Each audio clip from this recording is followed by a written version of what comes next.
All right, we are up on top of a roof on an RV here, and we are going to talk about something that is very, very, very, very, very important, and that's your wire management. Okay, wires, beautiful, secured, nice shape. So let me tell you the first thing with wire management. Well, the first and most important thing is everything has to be secured. The next most important thing is that you need to have your wires, anytime they're coming out of a junction box or a terminal of any sort, you need to have your wires coming out at a 90, and then you make the bend. This one I'm going to change. It's got a little bit of tension on it, pulling it this way, and that is not okay with me. I want to have it straight out and then the bend. Now, the worst thing to do is have a wire that goes in and then comes straight and has a bunch of tension on it. It causes all kinds of problems, particularly with charge controllers, because sometimes the terminals are really close together. So if the wire gets pulled out, if it just vibrates out, if it's not secured and they're going like this, they'll work their way out. And say a positive is right next to a negative, particularly on the battery side, well, then you've got a major problem, right? Because the wires will come out and they'll touch it. So you have to be really, really careful. It's wire out and then secure as soon as you can. I didn't do it on this because I don't have any of these sticky things that you put the zip ties through, and this is going to be adequate for what we're doing right now. But you certainly want to make sure your wires are secured. You see I secured them together. That gives it some rigidity, and you can see I used a P-clamp, a metal P-clamp, and I just drilled straight into this frame. And that is the difference between installation that is going to last and an installation that's going to have a bunch of problems. So always secure your wires. I can't say it enough. Secure your wires everywhere, always. And the other thing, particularly with your solar panels, you need to know is your order of operations. You want to have, this panel is going to go like this, so I want to have my wires exactly where I need them, because I'm not going to be able to get underneath there and do a nice, beautiful job like this. Once it's down, I can't put a screw in right here at all. So I want to foresee where I'm going to have my wires going and have that ready to go. So basically now I'm ready to flip it, mark where my mounts are, and then I'm going to clean my spots for my VHB, lag bolt it, and we're in.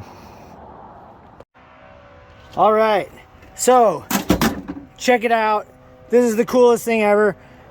This is our Aspen Power Center, and basically we're powering the entire RV, including the AC and the DC charger for the regular lead acid battery, off our Aspen Power Center. Now, the coolest thing about this is if you're doing a retrofit into an RV power system, then you have to have all kinds of crazy stuff like lithium compatible converters. You got to tie into the original system. You've got to do all this kind of stuff. Put the charge controllers. It's a pretty big pain, and it's quite technical, especially when you start getting into these transfer switches and dealing with this plug.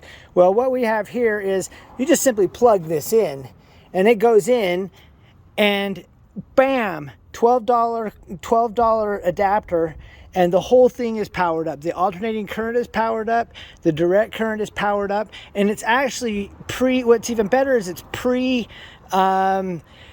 transfer switch, so the generator setup still totally works. It'll just turn this off. You kick on the generator, it'll just turn this off and fire up the whole system. Now, if you're on the other side of the transfer switch with your AC, like you're wiring in an inverter and everything like that, so you're wiring in an inverter, you tend to have a ton of problems dealing with the transfer switch. You've still got this coming, so you've got to differentiate between somebody plugging in AC and your solar system working. Of course, you've got to put the batteries in. You've got to find a place for the batteries. It's a major pain in the butt. You've got to wire the batteries all in. You have to find a place for the inverter, wire the inverter all in, and into the existing system.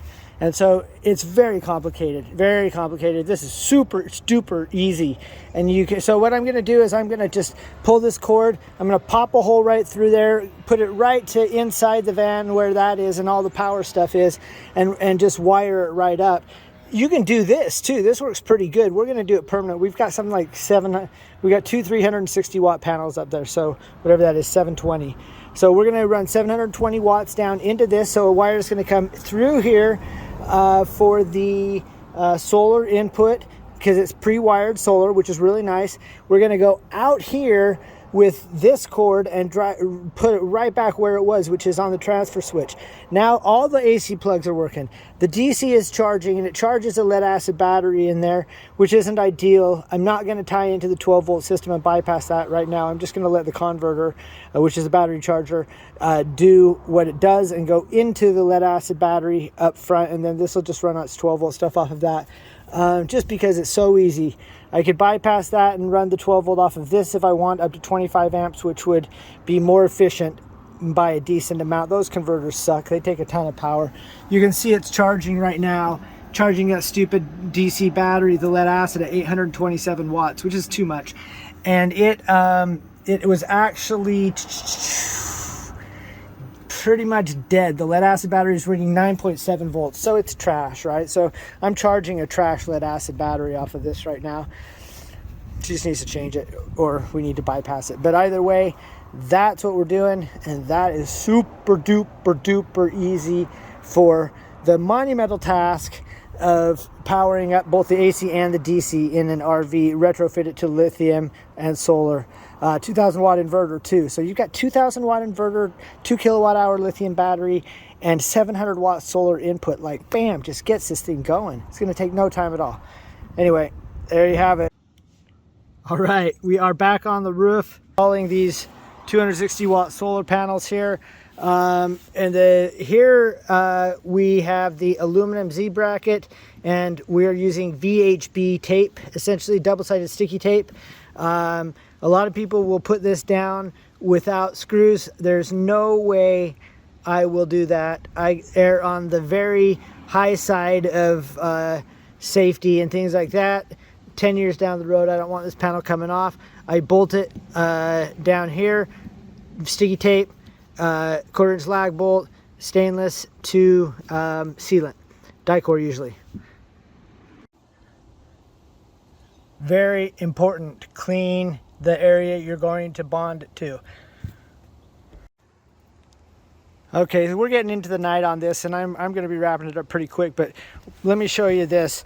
I just flipped the solar panel over to test fit it. We've got this one and this one that are pretty good, but there's a curvature to the roof, and the curvature to the roof is often one of the biggest pains there is, because what happened now is you can see that this aluminum bracket here is off the roof by a lot. So what needs to happen is I got to take those brackets off. I got to take them to the shop, and I'm going to bend them so that they are another half inch or whatever down. So that's one of the reasons why I like these particular brackets, is because you're able to bend them. A lot of them you can't. Same thing over on this side. I need to bend that, and for that matter, I guess I need to take those two off and bend those too. But there you have it. I'm going to now mark these off so I know where to clean the spots and know where to clean for the tape, and then it's lag bolts. All right, we're about to put the bolts into the roof, or the nuts. This is the most important part. For the you're putting holes in it, and it needs to be structural. So this is built out of something fairly strong. It varies widely what the roof is going to be made out of on these, and some of them are super weak, can't stand on them, can't bolt anything to them, like, aluminum foil and foam. So you gotta assess that. This I can stand on, I can feel it, it bounces up and down, so it's not super strong, but it's not weak either. They want to use lightweight stuff because it's so high up. They typically use plywood on something like this, and like 5/8 inch or something like that, maybe 3/4 inch, but not usually. So I'm going through it with a stainless lag bolt, socket, and die core. I got 6 of them. There's adhesive tape under there. 3M VHB is the best. And so I had these marked, really important, so when I'm placing it, I know where to place it, because once it's down, because it's sticky, you know, it sticks pretty good on here, and once it's down, it's down. So you've got to mark it to know where to, 1, clean, and where to 2, place it. So I've done that. It's down. At this point, it's permanent, or I could probably yank it up, but it's down because of the adhesive. Now I'm bolting it and assessing how thick or whatever the material is you're bolting to, and what you got to do to make it so the panel never flies off is one of the big parts of this thing. So that's what I got.